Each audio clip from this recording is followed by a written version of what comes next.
Bonjour à toutes et à tous et bienvenue dans Grand Format, votre émission de débat sur le 360. Le samedi 1er juin dernier, le roi Mohamed VI a présidé un conseil des ministres consacré entre autres à l'adoption des orientations stratégiques de la politique actionnariale de l'État. Que signifie cette politique actionnariale de l'État? Comment le gouvernement entend donner du sens à ces orientations stratégiques?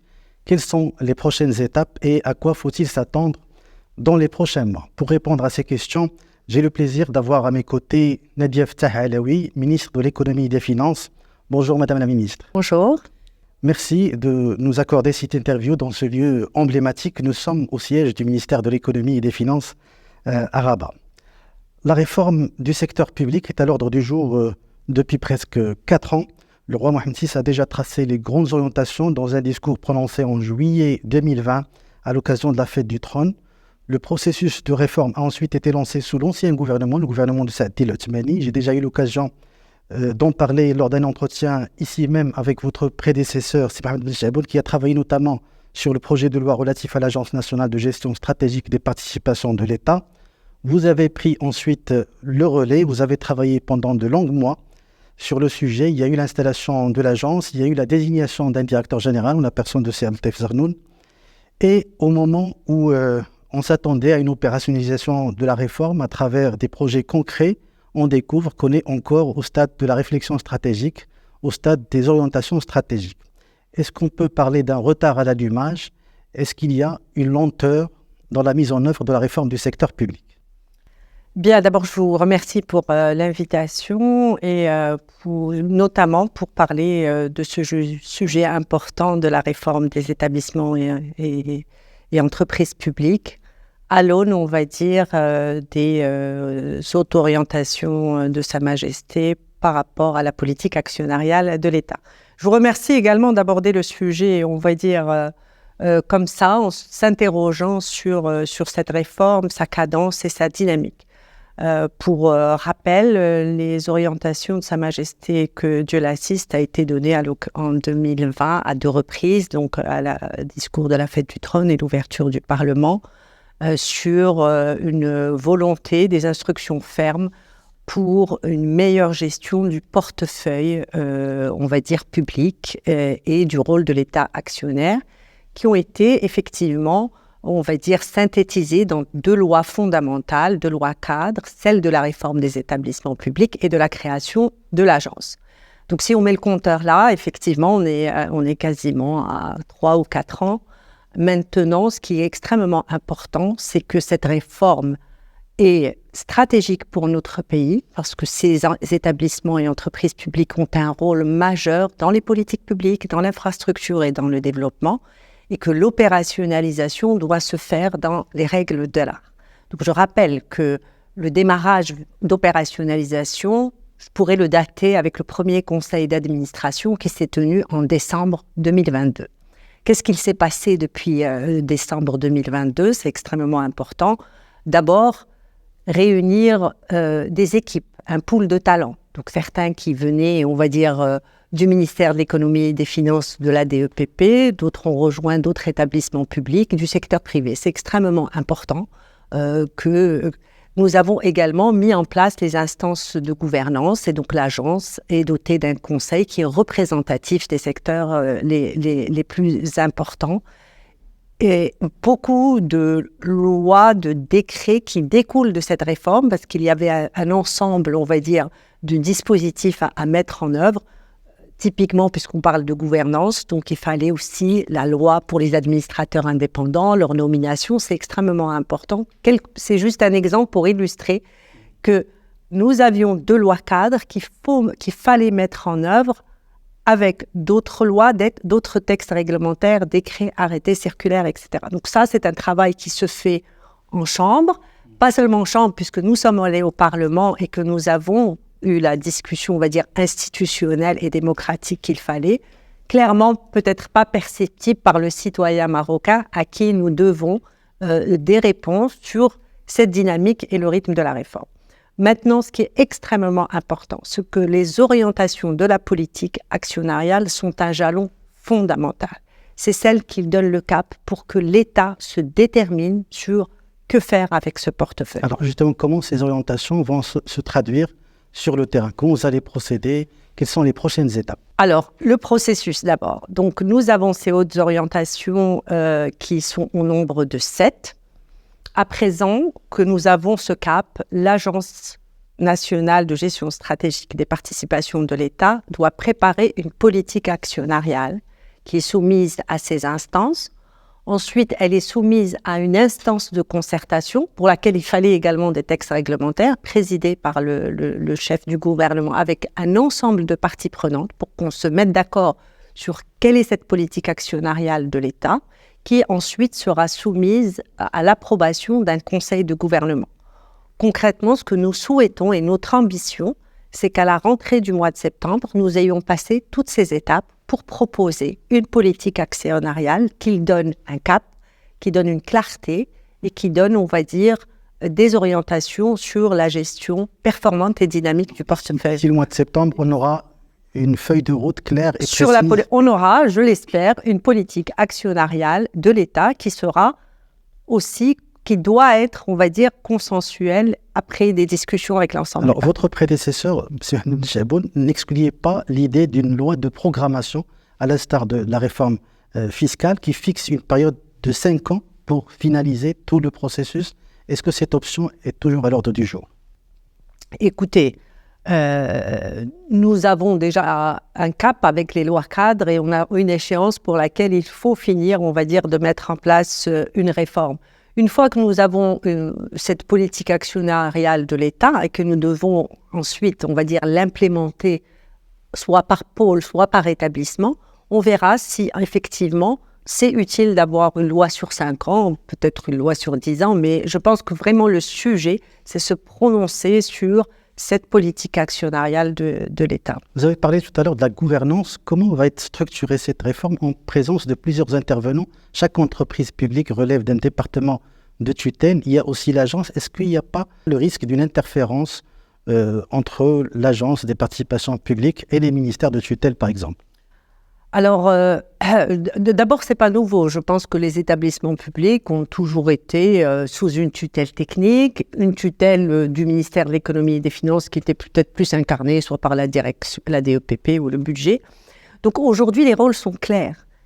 L'agence représente l'État actionnaire, préside ou est membre d'un nombre de conseils d'administration et a donc une mission qui est claire de défendre les intérêts de l'État actionnaire. Mais d'une part, nombre des ministères de tutelle sont représentés au conseil d'administration, ceux qui ont, on va dire, un poids important par rapport au nombre des établissements publics, et l'agence veille à une concertation avec les ministères de tutelle, parce qu'une des raisons d'être des établissements publics est évidemment d'implémenter les politiques publiques et de travailler en cohérence. Donc en fait, on est dans un système avec plusieurs parties prenantes et la gouvernance qui est mise en place aujourd'hui donne les garanties que chacun est dans son rôle, qu'il y a concertation, qu'il y a discussion, qu'il y a négociation également, mais avec une gouvernance qui est claire. Alors je pense aussi à la DEPP, la Direction des entreprises publiques et de la privatisation. C'est une direction du ministère des Finances.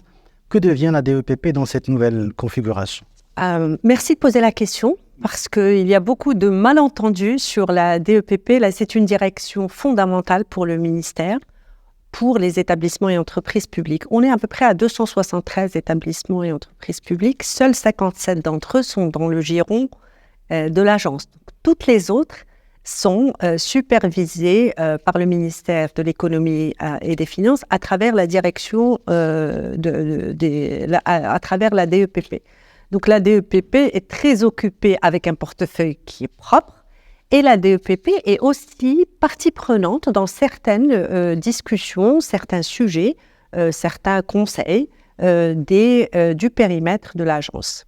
Je vous invite à prendre quelques exemples pour bien comprendre un petit peu le sens de la réforme du secteur public. On commence par le scénario de création d'un pôle bancaire et financier public qu'on a évoqué la dernière fois. Est-ce que vous avez mûri la réflexion à ce sujet et est-ce qu'il peut y avoir une fusion entre les banques publiques? Je pense par exemple au Crédit Agricole, Al Barid Bank, le CIH à travers la CDG, etc.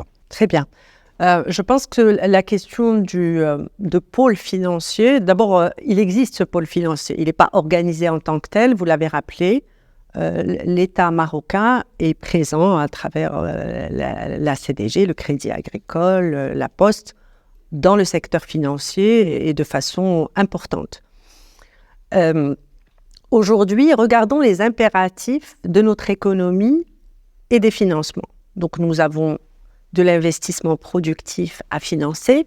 Nous avons toujours le sujet de l'inclusion financière. Nous avons un très grand chantier de protection sociale, de retraite. Nous avons aussi un nouveau monde de la start-up, de l'innovation, du crowdfunding. Donc, ce que nous posons aujourd'hui comme question, c'est quelle est l'additionnalité que peut apporter un pôle financier. Si on regarde le CIH, c'est une banque qui s'est transformée, qui est très performante. On connaît son historique. On est très, très fiers de son redressement. La question est légitime de dire, est-ce que le CIH peut avoir une mission qui est spécifique, beaucoup plus proche des politiques publiques, ou est-ce qu'on est dans le commercial pur ? Donc, nous avons une étude qui a été lancée aujourd'hui pour l'agence, pour, on va dire, sans émotion, sans dogme, dire voici ce dont on a besoin dans l'administration, dans le secteur public, pour pouvoir déployer certaines politiques publiques qui ne sont peut-être pas servies par le secteur privé et les banques commerciales. Et à partir de là, on se déterminera. Donc, ce n'est pas de la langue de bois. Je pense que notre pays, entre le moment où cette réflexion était née et la réalité d'aujourd'hui avec des chantiers structurants, il est légitime de se poser la question et de voir quel est le moyen le plus efficace. Donc, l'étude est en cours et on espère que courant vers la fin du premier semestre 2025, nous aurons une réponse claire sur quelle démarche à suivre pour un pôle financier. Il y aura un pôle financier public. À quoi il va ressembler ? Est-ce qu'il y a fusion ou pas fusion ? Je pense que ce sont des mécanismes qui devront être au service d'une stratégie financière qui soit claire et précise. En tout cas, la fusion n'est pas exclue. D'une partie, non, absolument pas. On prend aussi l'exemple de l'énergie parce que c'est l'un des secteurs qui était considéré comme prioritaire dans l'implémentation de la réforme du secteur public. Là, on a affaire à des acteurs de premier plan, le groupe OCP, Mazen, Lolim, etc. Est-ce qu'on peut avoir une idée sur le schéma cible que vous avez par rapport au secteur de l'énergie ? Bien, le secteur de l'énergie est prioritaire. D'ailleurs, il est cité nommément dans, on va dire, la mission de préserver la souveraineté de notre pays, entre autres sujets. Les choix qui ont été faits pour notre pays et sous les orientations de Sa Majesté sont clairs. Nous voulons une énergie propre, une énergie compétitive. Nous voulons être autonomes. Et il y a un cap qui est simple. C'est 52% d'énergie renouvelable d'ici l'année 2030. Pour ce faire, il faut qu'on se détermine qui produit cette énergie, qui la distribue, qui la transporte et qui la régule. Aujourd'hui, nous avons des choix qui sont en train d'être de plus en plus clarifiés en partant clairement sur du PPP. Quasiment la majeure partie de la production aujourd'hui à l'ONE déjà est faite en partenariat public-privé. C'est le cas de Mazen et nous sommes très fiers que sur les 6000 mégawatts que Mazen est chargé, on va dire, de développer, les projets qui ont été lancés et accélérés en 2023 et encore en 2024, l'appétit des investisseurs nationaux et internationaux se confirme et se reconfirme. Donc ce choix de partenariat public-privé sur la production est clair, déterminé pour une énergie propre et renouvelable. Sur la distribution, la réforme majeure des SRM, donc Sociétés Régionales Multiservices, est aussi un acte très très fort de dire choix de la régionalisation, c'est important, donc 12 SRM, 4 qui vont être lancés cette année et ensuite on poursuit avec les autres. Une loi qui dit clairement qu'elles peuvent accueillir du capital privé, avec, on va dire, un plancher pour l'État. Donc voilà des choix structurants. C'est ça la réforme. La réforme, c'est de dire, on a une chaîne de valeur où chacun doit jouer son rôle. Le privé est invité sur, on va dire, les composantes de cette chaîne de valeur et c'est acté. Maintenant, il faut se déterminer avec ces établissements publics qui sont notamment l'ONE, l'ONIM, etc., de dire que devient leur rôle au moment où on a accéléré, on va dire, ces partenariats publics-privés. Et donc, cette partie-là qui doit être vraiment bien clarifiée, nous avons également une étude qui concerne le nouveau modèle économique de l'ONE. À partir du moment où il est moins dans la distribution et plus du tout dans la production ou presque, quel est le rôle de l'ONE ? Quel bilan, quel financement, quel modèle économique, ça c'est en cours pour préciser. Ce que je veux dire, et c'est important pour le travail de l'agence, on a un track, on va dire, qu'on accélère, qui est réglementaire, législatif, et c'est important. On est un pays qui tient à ses institutions, donc il faut que le cadre soit là, on y travaille. Mais ça ne signifie pas que l'agence n'est pas déjà opérationnelle, au cœur des stratégies sectorielles ou au cœur, on va dire, des réflexions à l'intérieur. Et ils ont été extrêmement actifs dans, on va dire, cette transformation qui est en cours, notamment de l'ONE. En parlant de l'ONE, l'Office public affiche une dette qui dépasse 100 milliards de dirhams. Le Conseil de la concurrence a émis récemment un avis. Il a proposé même une structure de défaisance pour remédier à cette question. Moi, ma question de manière générale, et ça concerne tous les établissements publics, parce que l'ONE n'est pas le seul à afficher une structure financière fragile. Est-ce qu'il y a une inquiétude sur l'endettement des entreprises publiques ? Alors effectivement, il y a quelques établissements et entreprises publiques phares, l'ONE est probablement la plus emblématique, et c'est pour ça que vous la citez, qui ont un niveau d'endettement qui est très significatif, qui est lié essentiellement à l'effort d'investissement qui a été fait ces établissements. Bien entendu, on peut aussi, et on l'entend, de dire qu'il y a peut-être, il y a sûrement du potentiel pour une performance économique plus solide, mais clairement, ça vient de l'effort d'investissement qui s'est fait sur plusieurs décennies et qui nous a permis aujourd'hui d'avoir des infrastructures de très grande qualité. Globalement, ces établissements et entreprises publiques sont accompagnés par l'agence pour le modèle économique qui leur permet de continuer sur la voie de l'autonomie. Il faut savoir que ces établissements, malgré cette dette, ce qui compte, c'est qu'ils continuent à être financés par les partenaires financiers locaux et internationaux, certes avec une garantie de l'État, mais directement sur les bilans de ces entreprises. Donc, il y a une trajectoire qui était là depuis plusieurs années pour un effort d'investissement qui était là, qui a amené à ce niveau de dette qui est lourd, mais qui était soutenable. Mais il y a aussi l'avenir. Et c'est pour ça qu'aujourd'hui, c'est un très bon moment de dire on réforme, on revoit la chaîne de valeur. Quelle est la meilleure façon on va dire, de financer ou d'aider ces établissements à financer? Après, il y a les accidents de parcours. Et ça, c'est très important. Sur l'ONE, après la guerre en Ukraine, les prix ont flambé et là, l'État a pris ses responsabilités en disant, là, on est dans une conjoncture. Donc, on n'attend pas les réformes, on n'attend pas de revoir des business models. Il y a une facture qu'on connaît. Le gouvernement a choisi de maintenir le coût de l'électricité pour les citoyens marocains, pour l'économie marocaine, l'industrie marocaine. C'était une facture qu'il fallait payer. Nous l'avons faite sur le budget de l'État. Ça ne veut pas dire que c'est le modèle permanent pour l'avenir, c'est savoir gérer la conjoncture et savoir se projeter. Et c'est ce que nous sommes en train de faire avec cette étude, on va dire, du modèle économique, pas seulement de l'ONE, mais de certains autres établissements publics. Alors la conjoncture, elle est marquée aussi par les préparatifs de la Coupe du Monde 2030. Plusieurs entreprises publiques, l'ONCF, l'ONDA, Autoroutes du Maroc, ces fleurons du portefeuille public sont engagés dans des projets de grande envergure nécessitant des financements colossaux, l'extension de la ligne grande vitesse, le grand stade de Casablanca, le réaménagement des aéroports, le réaménagement des stades, etc. La plupart de ces entreprises, je viens de le dire tout à l'heure, affichent une situation fragile. À travers cette réforme du secteur public, que proposez-vous à ces entreprises pour faire face à ces nombreux défis sans creuser ni les déficits ni la dette de ces entreprises publiques? Bien, la Coupe du Monde de 2030, en plus d'être une fierté pour tous les Marocains, est une très très belle échéance en termes de dynamique et d'alignement. Donc c'est extrêmement important parce que nous devons être prêts en 2029 pour pouvoir accueillir le monde, Inch'Allah, en 2030. Et ça signifie effectivement des infrastructures importantes. Ce qui est intéressant, c'est qu'aujourd'hui,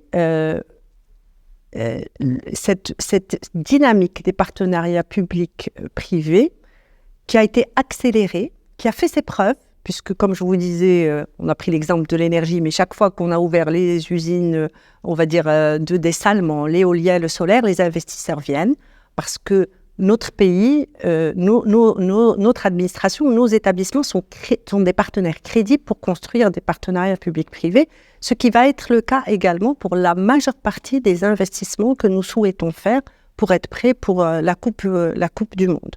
Donc, typiquement, aujourd'hui, vous avez vu le premier, on va dire, contrat qui a été signé avec la CDG déjà en octobre pour la partie stade.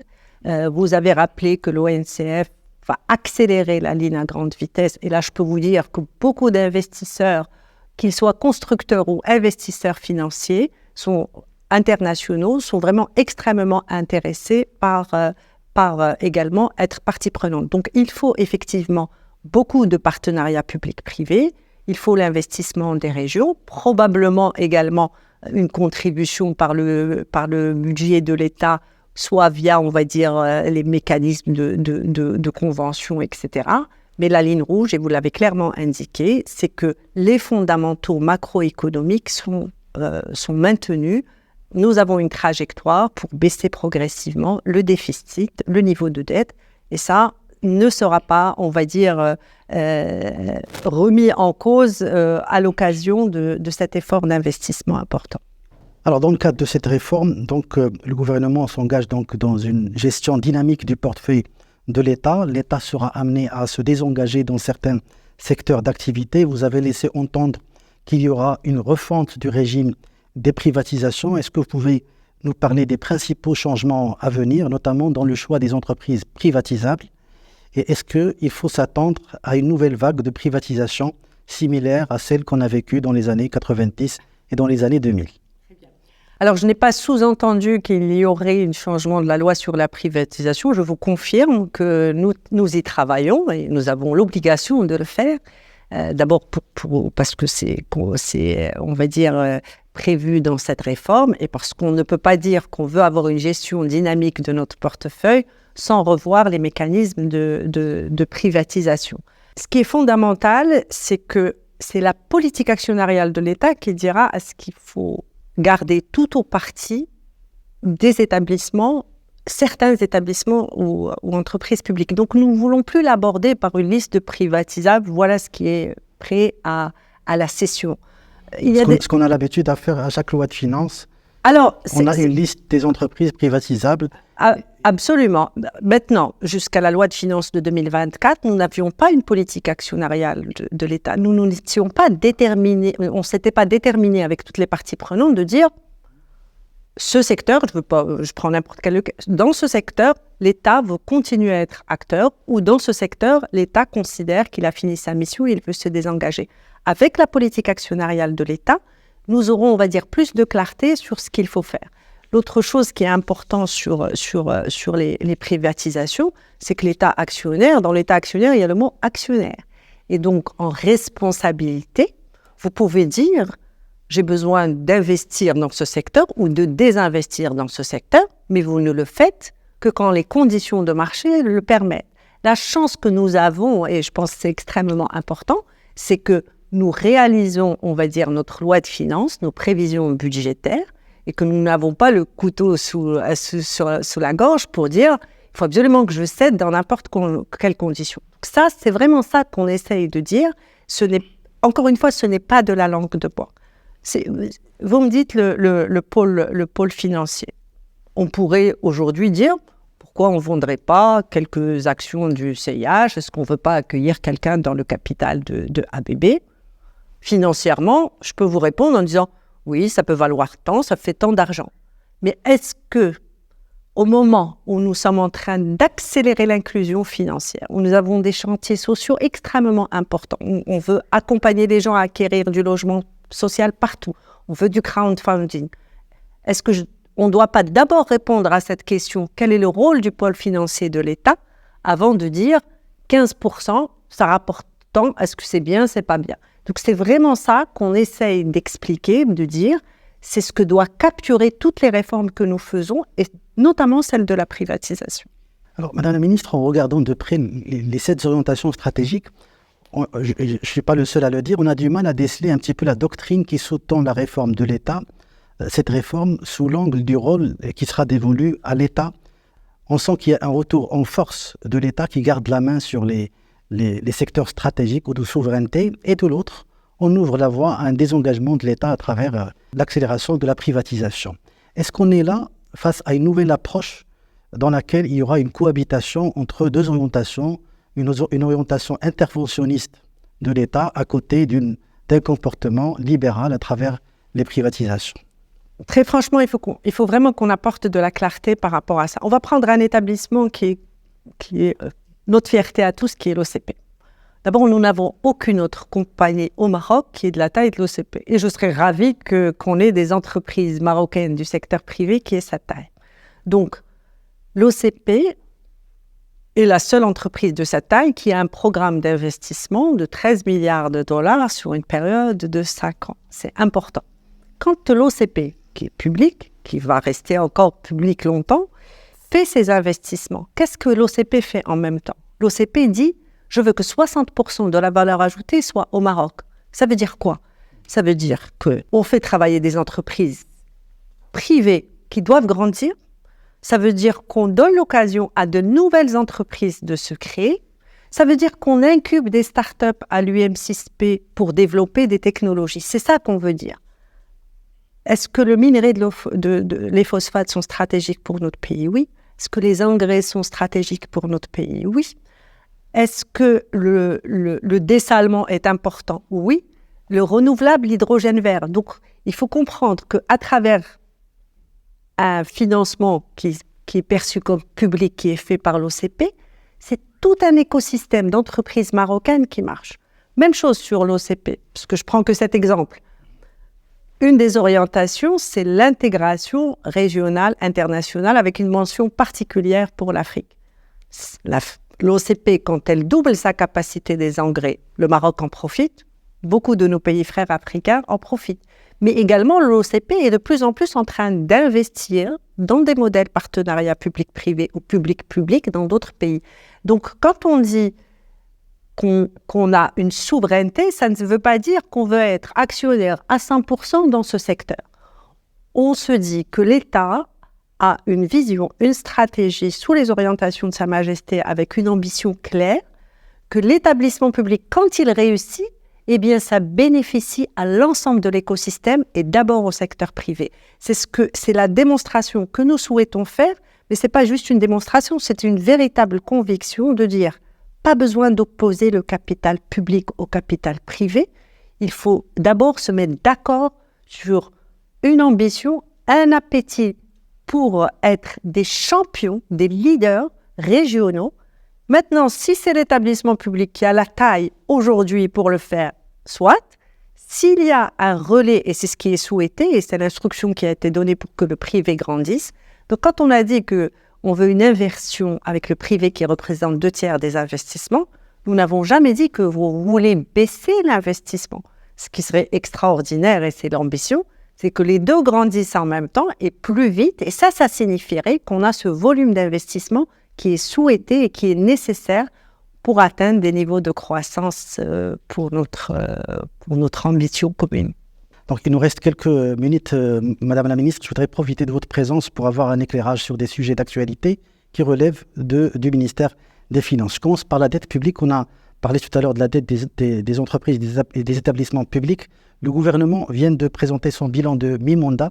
Il y a tout un débat sur la dette publique. Il y a un chiffre qui a interpellé notamment les partis de l'opposition. La dette publique a augmenté de 140 milliards de dirhams en 2 ans, entre 2022 et 2023. Est-ce qu'il faut s'inquiéter de ce niveau d'endettement? Est-ce qu'on est proche de la cote d'alerte? Je pense que ce sujet mérite clarification. Je pense que le ratio le plus pertinent, c'est le taux d'endettement rapporté au PIB. Nous étions à plus de 72% encore en 2020 du fait du Covid. Et fin 2023, on est à un peu moins de 70%. Donc, est-ce que la dette est soutenable? Elle l'est. Et la tendance est à la baisse et c'est l'engagement du gouvernement. Ça, c'est extrêmement important. Ensuite, les fondamentaux de la construction de cette dette sont extrêmement importants. Plus de 75% de la dette est une dette intérieure. La dette est une dette qui a une duration longue, c'est extrêmement important. 90% de cette dette est à des taux fixes. On a juste 10% qui est à un taux variable. Et globalement, le coût de notre dette, aujourd'hui, on est à peu près 3,3%, qui est quand même un taux qui est... Donc, la dette est un instrument de financement de nos politiques publiques, mais l'engagement du gouvernement auquel il se tient et qui se vérifie depuis les 2 ans qu'on est là, et nous avons aussi été transparents sur une planification triennale, c'est que nous restons à ce palier de 70%, peut-être un peu moins.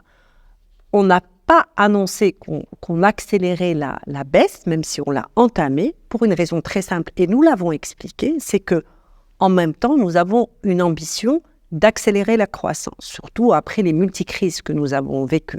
Donc, si vous entamez une baisse trop rapide de la dette, eh bien, vous contrariez les conditions de réussite de cette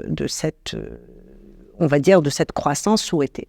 Donc, la trajectoire, on s'y est engagé, on la respecte, et vous avez vu que la notation de S&P qui regarde avec beaucoup d'acuité notre niveau d'endettement s'est améliorée et que lors de l'article 4 du FMI, même chose, il regarde avec, on va dire, beaucoup d'attention ce niveau d'endettement. On n'a pas encore récupéré l'investment grade.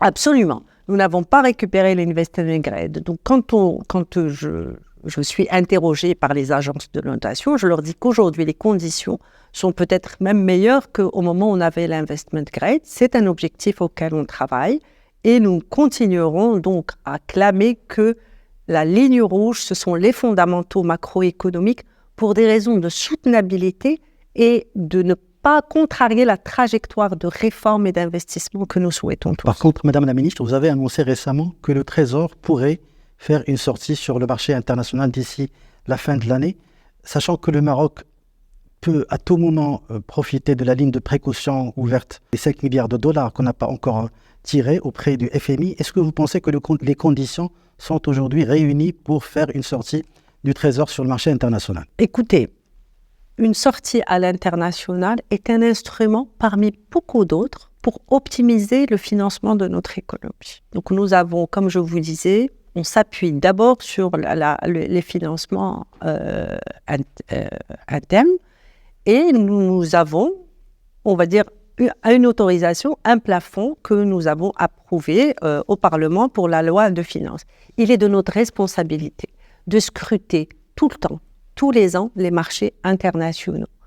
Donc, quand les taux le permettent, quand c'est le bon moment, quand la devise est nécessaire, eh bien, c'est notre responsabilité. Et ce que je peux vous dire, c'est que la direction du Trésor et des financements extérieurs, c'est au quotidien qu'ils regardent les marchés internationaux.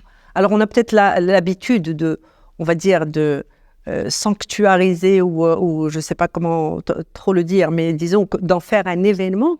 Mais c'est un acte important, mais c'est un acte parmi beaucoup d'autres que nous posons tous les ans. Donc oui, nous considérons en permanence, et c'est pas, nous avons l'obligation de le faire. Est-ce que les conditions sont réunies aujourd'hui ? Il y a des attentes sur les marchés. La Fed ne s'est pas encore prononcée sur ce qu'ils allaient faire avec leur taux d'intérêt. La BCE s'est prononcée un peu plus. Le monde est plutôt turbulent. Donc, c'est un travail au quotidien de voir à quel moment. À l'heure où je vous parle, nous n'avons pas la visibilité claire sur est-ce que les conditions sont réunies et quelles sont les tendances. Tout le monde les attend. On se déterminera si nous considérons se déterminer. Si on dit, bon, voilà le cap, il y a baisse, il n'y a pas baisse, et à ce moment-là, on reviendra de façon, on va dire, transparente, expliquer au marché ce que nous souhaiterions faire. Pour la ligne de précaution, la ligne de crédit modulable auprès du FMI, est-ce que c'est possible d'envisager un renouvellement de cette ligne l'année prochaine? Alors, cette ligne, elle porte son nom. C'est une ligne, comme vous disiez, de précaution. C'est extrêmement important. Donc, au moment où nous l'avons négocié la première fois avec le FMI, c'était vraiment dans cette volonté de dire nous naviguons dans un monde où on a beaucoup d'incertitudes, mais nous avons aussi un agenda très, très important de réformes et d'investissement. Donc, on a deux options. On dit, bon, on va prendre la prudence extrême, on va moins investir, on va être un petit peu, on va dire, conservateur. Ou alors, on dit, en responsabilité, on a un programme gouvernemental, on a des crises à gérer, on a des attentes des citoyens, nous avons des instructions et des orientations, mais il nous faut une assurance. Donc, cette ligne est une assurance, le dire. En cas d'accident, mais ce que je ne souhaite pas, on fait tout pour, elle est là pour ça, comme une assurance. Donc, nous n'avons pas vocation à l'utiliser. Ce n'est pas une ligne de financement. Ce n'est pas comme ça qu'elle pourrait l'être, mais pour les moments où il n'y a pas d'autre option. Donc, oui, on souhaiterait la renouveler, toujours dans cette trajectoire de dire on continue, on gère nos budgets, on gère nos finances publiques et en toute modestie, il faut rester humble parce qu'on a vu ce qui s'est passé ces dernières années, les SF. Il faut qu'on soit prêt à continuer. Il faut qu'on soit prêt à continuer si jamais il y avait une sortie de piste ou une difficulté. Le Fonds Mohamed VI pour l'investissement, il y a eu pas mal d'annonces ces derniers mois. Il y a eu le lancement du produit Cap Access auprès du secteur bancaire, le lancement du processus de sélection des sociétés de gestion qui vont gérer les fonds sectoriels et thématiques. Mais là encore, les impacts du fonds ne sont pas encore visibles sur le terrain. Je peux être d'accord sur le fait que les impacts ne sont pas visibles encore sur le terrain, mais ce ne sont pas des annonces, ce sont le fruit de travail qui a été véritablement fait.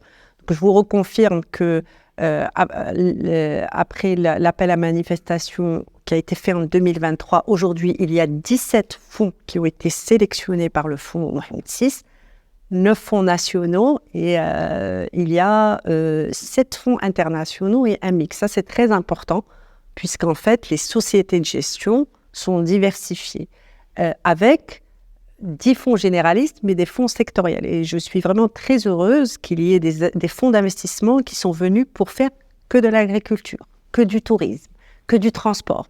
Donc, l'offre du Fonds Mohamed VI est crédible. Le choix qui a été fait, c'est de travailler avec des fonds de gestion. Donc, effectivement, ça fait des étapes, mais à compter du second semestre de cette année, nous verrons des fonds qui vont faire leur closing et les premiers investissements qui vont arriver. Sur Cap Access, nous avons déjà au moins 1 milliard de dossiers qui ont été soumis par les banques, puisque Tamwilkoum est aussi dans le process pour, on va dire, être l'interface avec le secteur bancaire. Donc aujourd'hui, nous avons déjà des dossiers, mais très vraisemblablement, M. Benchaboun, probablement à la rentrée, pourra donner, on va dire, de l'information sur l'impact réel. Il faut savoir que le cycle du private equity, de l'investissement, est un petit peu long, forcément, parce qu'il y a aussi, et je le rappelle, un effet de levier. Donc le fonds Mohamed VI, par exemple, pour les 17 fonds thématiques, va mobiliser 6 milliards de dirhams, mais la condition est très simple. Chaque fois que vous donnez un dirham à un fonds d'investissement, vous lui dites, voilà le dirham du fonds Mohamed VI, à vous d'aller chercher les deux dirhams pour l'obtenir. Donc, c'est quand même des cycles importants, c'est structurant. Je sais que les entreprises marocaines attendent. Nous serons au rendez-vous et nous leur souhaitons le plein succès dans leur processus d'éligibilité pour avoir accès aux fonds. Ça, c'est pour les fonds thématiques et sectoriels. Qu'en est-il pour les projets structurants? Là encore, les projets structurants et stratégiques se font attendre. Est-ce que vous avez déjà repéré au moins quelques projets qui pourront bénéficier du Fonds Mohamed VI? Bien, écoutez, sur les fonds stratégiques, d'abord, on a le Fonds Mohamed VI est actionnaire de Marbio, donc qui est aussi un très bel investissement. Et je pense que c'est l'usine de vaccins. Les usines de vaccins, bon, je les ai vues pas plus tard hier avec des nouvelles intéressantes sur leur processus, mais je leur laisse la primeur d'informer sur ce qu'ils font. Sur les projets stratégiques, nous venons de parler de l'échéance de la Coupe du Monde, des infrastructures, de beaucoup de choses. Donc aujourd'hui, le Fonds Mohamed VI discute et parle, et en fait, et dans les réflexions, avec beaucoup de ces projets stratégiques. Donc, au moment où le tour de table sera fixé, on verra si l'additionnalité qui est prévue par le Fonds Mohamed VI sera de mise, mais en tout cas, je peux vous assurer qu'il travaille sur un ensemble de dossiers d'investissement stratégique. Un mot sur la réforme des retraites. C'est une véritable bombe à retardement. Le dossier fait l'objet d'une gymnastique intellectuelle depuis plusieurs années. Mais Madame la Ministre, vous êtes en train de travailler sur un projet de réforme. C'est un projet qui a fait l'objet de discussions lors du dernier round du dialogue social. Est-ce que vous pouvez partager avec nous les grandes lignes de votre projet ? Bien, le dossier de la retraite n'est pas une bombe à retardement. C'est un dossier sérieux qui concerne tous les Marocains et que nous devons en responsabilité traiter. Vraiment important. Ce qui a été acté pendant le dialogue social, et c'était important que ce soit, que ça fasse partie de l'accord d'avril, c'est que avec les principaux syndicats, avec le patronat, on se dise ensemble, oui, on va y aller. Ça, c'est important. Donc, sur la réforme de la retraite, il y a des décisions compliquées à prendre. Beaucoup sont difficiles à prendre. Nous avons fini les études techniques. Aujourd'hui, il faut le courage de se mettre d'accord sur le cap. Et le cap, c'est de dire quel horizon de viabilité on veut, par exemple. Et c'est ça qu'on s'est dit avec les syndicats. Parce que ce que vous disiez, c'est que ces dossiers sont sur la table depuis longtemps, parce que c'est difficile de prendre ce type de décision. Donc, on a laissé certaines fois jusqu'à la dernière minute en prenant une petite décision paramétrique par là, une décision budgétaire par là. Ce qu'on s'est dit pendant ce round de avril, c'est de dire il faut que d'ici septembre, ou la rentrée, on dise d'abord quel est l'horizon. On veut trouver une solution pour des décades, pas pour 10 mois. Vous n'avez pas encore fixé l'horizon de viabilité. On s'est mis d'accord. Alors aujourd'hui, et je pense que par respect pour les partenaires sociaux, il faut qu'on se soit mis d'accord. L'offre du gouvernement est prête. On ne leur a pas exposé clairement. Je ne vous donnerai pas la primeur de cette offre, pas parce que c'est suffisamment sérieux pour qu'elle soit discutée avec les partenaires sociaux, le patronat. Mais ce que je peux vous dire, c'est qu'ils sont convaincus que nous n'irons pas ensemble mobiliser tout le monde, expliquer à tous les citoyens pour régler le problème pour 10 ans. Nous voulons vraiment le régler pour une période plus longue, d'où le temps que ça prend. Parce que une mesure de dire les deux déficits, on va dire, financiers de la CMR pour les 2 prochaines années, on va faire une rallonge. Ça, à la limite, on l'a déjà fait en 2022. On a mis 2 milliards à la CMR sur le budget de l'État. Ce n'est pas ce genre de décision qu'on voudrait prendre. On veut prendre en responsabilité des décisions sur l'horizon. Et l'horizon est extrêmement important, puisque ceux qui, comme moi, s'approchent de la retraite, ça va leur donner, on va dire, un peu de visibilité. Mais ceux aussi qui sont en train de recruter, qui sont jeunes, on va leur dire également, vous rentrez dans un système avec des conditions, vous allez travailler dur, mais vous allez aussi avoir une retraite. Donc, mais vous êtes déjà mis d'accord sur l'ossature de la réforme. On entend parler par-ci, par-là, un système à 2 pôles, un pôle public, un pôle privé. Est-ce que vous avez déjà au moins arrêté cette ossature ? Alors, je pense que moi, je vous invite à regarder ce qu'il y avait dans le dialogue social. Ça, c'est clair. On a parlé du pôle public et du pôle privé. Ça, typiquement, c'est quelque chose qui était important à acter. C'est acté. Le pôle public et le pôle privé. Ça, typiquement, c'est acté. Qu'il faut un horizon de viabilité, ça, c'est quelque chose qui est acté. L'autre chose qui est pour les actée, questions, est-ce qu'on peut aller jusqu'à 65 ans, 63 ans ? Tout ça relève de l'horizon de viabilité. Exactement. L'autre chose qui est très importante, et c'est la gouvernance, puisque tous les partenaires disent, pour qu'on ne retombe pas dans ce problème une fois qu'on a fait les réformes, c'est un sujet qui concerne tout le monde. Donc, quel est l'espace, quel est le forum où on va non seulement gérer la réforme, mais la maintenir à l'avenir. Donc, dans l'accord également, il est convenu que le sujet de la gouvernance, que le sujet de gestion des actifs, tout cela sont mis sur la table parce qu'il ne s'agit pas de deux paramètres, on ne parle pas que de l'âge ou des cotisations. C'est vrai que les gens regardent ça, mais c'est tout un écosystème qui sera, on va dire, dans cette réforme. Est-ce qu'au moins, il y aura une harmonie entre le secteur privé et le secteur public? Si je prends l'exemple de l'âge de la retraite, il est maintenant de 63 ans dans le secteur public, il est de 60 ans dans le secteur privé. Est-ce qu'on peut aller vers une équité entre les deux secteurs? Alors, vous compliquez la vie à dire est-ce qu'il faut entre le privé et le public. Moi, je vous dis entre le privé et entre le public et le public. Aujourd'hui, quand vous êtes à la fonction publique et à la CMR, c'est 63, et dans les établissements publics, c'est 60 ans. Donc déjà, dans le public, la question se pose et elle est compliquée. Oui, un système de retraite, c'est fait pour l'équité, c'est fait, on va dire, pour ces sujets-là. Ce sur quoi il faut se mettre d'accord, c'est à quel rythme on atteint cette équité. Parce que la plus grande des équités, c'est qu'aujourd'hui, plus de 50% des gens n'ont aucun système de retraite. Donc, c'est ça qui est lourd. Donc, les objectifs, les valeurs sont partagés. Après, il faut arriver avec la bonne cadence, avec le bon effort et le bon équilibre des efforts. C'est la discussion compliquée et difficile que le gouvernement est déterminé à faire en responsabilité avec les partenaires. Et est-ce que vous sentez que les syndicats sont aujourd'hui enthousiastes et favorables à l'offre que vous leur avez proposée? Très bien. Alors, vous savez, c'est très dur d'être enthousiaste pour faire réformer la retraite. Donc, enthousiaste, sûrement pas. Oui. Ils savent. Et c'est de très, très, très grands professionnels des systèmes de retraite. Vraiment, ils connaissent extrêmement bien les enjeux, sûrement plus que moi. Ils sont dans les conseils de la CMR depuis longtemps, de la CNSS depuis longtemps. Ils comprennent les enjeux.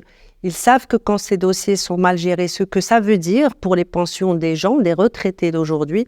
Donc, nous aurons une discussion musclée, difficile, mais avec des grands professionnels qui comprennent les enjeux et qui vont, je l'espère, et je les invite à ça, à se mobiliser pour faire aboutir cette réforme. Dernière question, Madame la Ministre. Je ne vous apprends rien en disant que le chômage a atteint des records ces derniers mois au Maroc. La seule solution, donc, c'est la croissance. Au début du mandat, le gouvernement s'est engagé à porter le rythme de croissance à une moyenne de 4% pour la période 2021-2026. Or, au meilleur des cas, on a fait 3,4% en 2023 contre seulement 1,5% en 2022. Donc, mathématiquement parlant, pour honorer l'objectif de 4%, on aura besoin d'une croissance de 6 à 7% chaque année d'ici la fin de votre mandat entre 2024 et 2026. Est-ce que vous maintenez l'objectif de 4%? L'objectif de 4%, il faut le maintenir. C'est ce qu'il nous faut pour... Donc, vous avez rappelé ce sur quoi on s'est engagé. Vous avez rappelé l'horizon. Vous avez rappelé nos réalisations. Il n'y a aucun moment où vous avez mentionné ce qui a contrarié cette trajectoire. Donc, je pense que notre part du contrat, nous l'avons remplie sur le rythme des investissements, sur la redynamisation des secteurs clés. Après, il y a la vraie vie, il y a 6 années de sécheresse, il y a l'inflation qui ne nous ont pas permis d'arriver aux 4%. Alors, c'est notre responsabilité parce qu'à la limite, les citoyens vous disent vous êtes en responsabilité, vous êtes aux manettes, donc nous... mais vous êtes un professionnel aussi, vous comprenez ces choses-là. Donc, il n'est pas question qu'on baisse notre ambition. On veut être à 4%. On a on va dire, des contraintes supplémentaires, des challenges qui sont là. Mais je pense que nous avons semé les graines, les investissements sont là, la confiance est là, la dynamique est là, et les beaux chantiers tels que 2030. Donc, on surveille la croissance de près, on fait l'effort, on soutient les secteurs qui la permettent, on accélère aussi la diversification parce que c'est ça qui nous a permis. Et on espère aussi, comme tous les Marocains, que nous aurons des conditions qui nous permettront d'honorer notre engagement. Merci beaucoup, Madame la Ministre, Nadia Ftah Alaoui, Ministre de l'Économie et des Finances. Merci pour tous ces éclairages. Merci d'avoir répondu aux questions du 360. Merci à vous. Merci à mes collègues qui m'ont accompagné dans la réalisation de cette émission, Khadija Sbar, Khalil Selk, Abdelrahim Tahiri. Merci à vous, chers internautes, d'avoir suivi cette émission. Eid Mubarak Saïd. À très bientôt.